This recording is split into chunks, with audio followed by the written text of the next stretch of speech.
সামাজিক যোগাযোগ মাধ্যম থেকে শুরু করে আলোচনার টেবিল, সবখানেই হাঁসের মাংসের ঘ্রাণ। হঠাৎ করেই গল্প, আড্ডা কিংবা রাজনৈতিক আলোচনায় উঠে আসছে নীলা মার্কেট কিংবা ওয়েস্টিন, সেই সাথে হাঁসের মাংস। সম্প্রতি উপদেষ্টা আসিফ মাহমুদ সজীব ভুঁইয়ার এক বক্তব্য রাজনৈতিক ও হাস্যরসাত্মক আলোচনার খোরাক জুগিয়েছে নীলা মার্কেটের হাঁসের মাংস।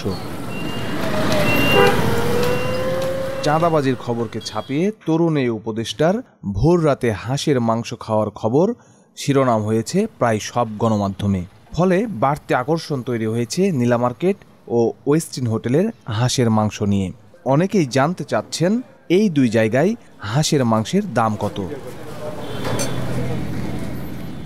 মানুষের এই চাওয়াকে গুরুত্ব দিয়ে টিবিএস মাল্টিমিডিয়া টিম রাজধানীর পূর্বাচল সংলগ্ন নীলা মার্কেটে খোঁজ নিয়েছে নীলা মার্কেটের সব কিছু নিয়ে। এখানকার হাঁসের মাংসের দাম ও এখানে খেতে আসা মানুষের অভিজ্ঞতা জানার চেষ্টাও ছিল। অনেক আগে আসছিলাম আর আজকে আবার আসলাম খাইতে।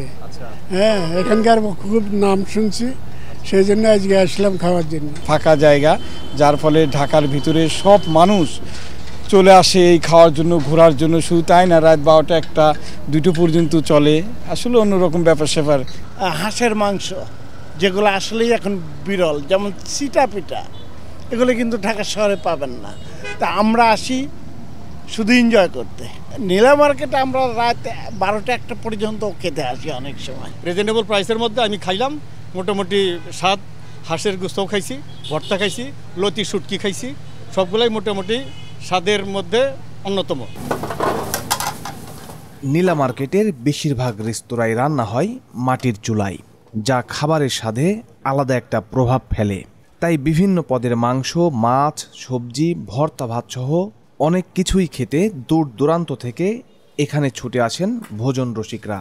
ফলে এখানকার ব্যবসা পরিস্থিতি নিয়ে বেশ খুশি ব্যবসায়ীরা। পূর্বাচল হাঁসের মাংস সবচেয়ে ফেভারিট, এটা খাইতেই সবাই পূর্বাচল আসে আর কি। এই হাঁসের মাংসটা দেখেন আপনি, কত লোভনীয়, দেখেন মাংসটা কেমন ঝোল, গাঢ়, দেখছেন আপনার? এই আপনার হাঁসের মাংসগুলো, তো হাঁসের মাংস সবাই খাইতে আসে এই জায়গায়। আলহামদুলিল্লাহ অনেক ভালো। আপনারা তো দেখতে আছেন, লোকজন আসতেছে যাইতেছে, এরকমই সবসময় থাকে। আমাদের এখানে মাংস আইটেম আছে আপনার হাঁস হচ্ছে 250 টাকা প্লেট। এরপরে গরুর 2 আইটেম আছে, একটা লাল বোনা, একটা কালো বোনা, এগুলো 250 করে। গরুর কলিজা আছে 250 করে। তারপরে গরুর বট আছে 200 টাকা করে প্লেট। আর খাসির মাথা কলিজা দিয়ে মুগ ডাল, এগুলো 150 টাকা করে। ব্রয়লার মুরগির জাল ফ্রাই আছে 150 টাকা প্লেট। অরিজিনাল দেশি পাতি হাঁস, ঠিক আছে? এই হাঁস মাটির চুলায় রান্না। এটা হচ্ছে আপনার দেশি হাঁস। এই জায়গায় হাঁস খাইবেন, বাসায় গেলে পর্যন্ত হাতে গেরান থাকবো। অরিজিনাল দেশি পাতি হাঁস রান্না করি আমরা। হাঁসের মাংস, নেহারি, বট, গরুর মাংস, কালো বোনা, দেশি মুরগি, এবং আমার যে কোনো খাইব এটা সুস্বাদু, খাওয়া অনেক মজা। আর আমার প্রত্যেকটা প্লেটও 250 টাকা করে প্লেট। নীলা মার্কেট কিংবা ওয়েস্টিনের হাঁসের মাংস নিয়ে নানা আলোচনার মধ্যেই অনেকে প্রশ্ন তুলছেন দ্রব্যমূল্য নিয়ে। কারণ বাজারে বেড়েছে নিত্য প্রয়োজনীয় পণ্যের দাম, যাতে হিমশিম খেতে হচ্ছে স্বল্প আয়ের ভোক্তাদের।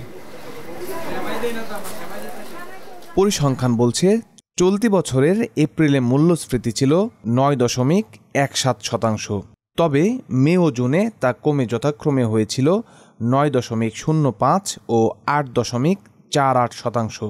তবে গত মাস জুলাইয়ে তা আবারও বেড়ে হয়েছে 8.55%।